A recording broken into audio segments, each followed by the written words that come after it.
Kota tanpa buku. Pernahkah kau ke toko buku, perpustakaan, atau taman bacaan? Tidakkah kau merasa istimewa ketika berada di dalamnya? Di sekelilingmu ada berbagai tokoh dari dunia nyata dan khayal, tempat yang pernah kau kunjungi dan yang belum, informasi dan cerita dari masa lalu, masa kini, dan masa depan. Semua berpadu, semua berada dalam genggamanmu. Saat berada di antara buku, tidakkah kau merasa menjadi raja dan ratu? Ruang dan waktu seolah menyatu tanpa batas.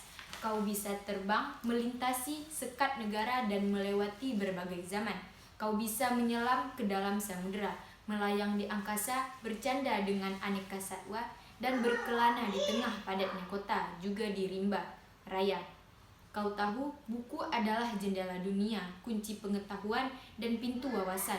Muhammad Hatta, sang proklamator, pernah berkata, "Aku rela dipenjara asalkan bersama buku, karena dengan buku aku bebas." Melalui buku, manusia terbebas dari ketidaktahuan.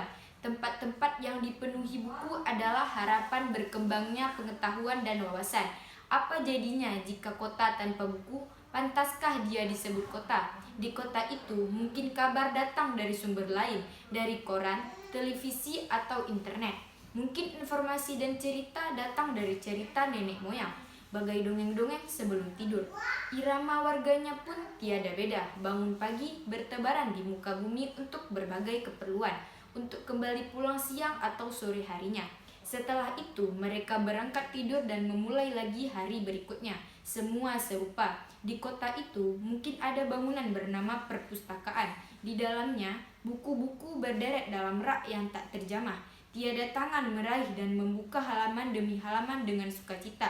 Mungkin juga ada tumpukan buku di sudut-sudut sekolah yang sepi dan berdebu. Jarang dikunjungi, jarang dibaca. Buku-buku di sana teronggak tanpa nyawa.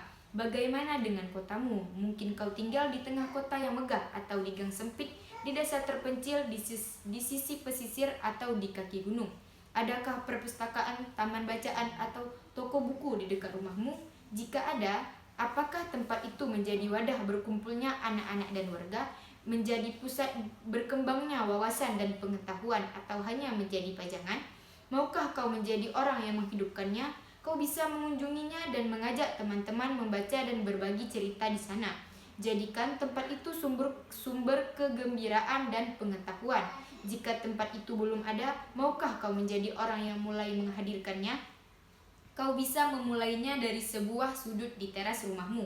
Ajak teman-temanmu memulai langkah baru. Jangan biarkan waktu berlalu tanpa buku. Siapapun dirimu, bersahabatlah dengan buku. Dia akan menjadi teman setiamu sepanjang waktu.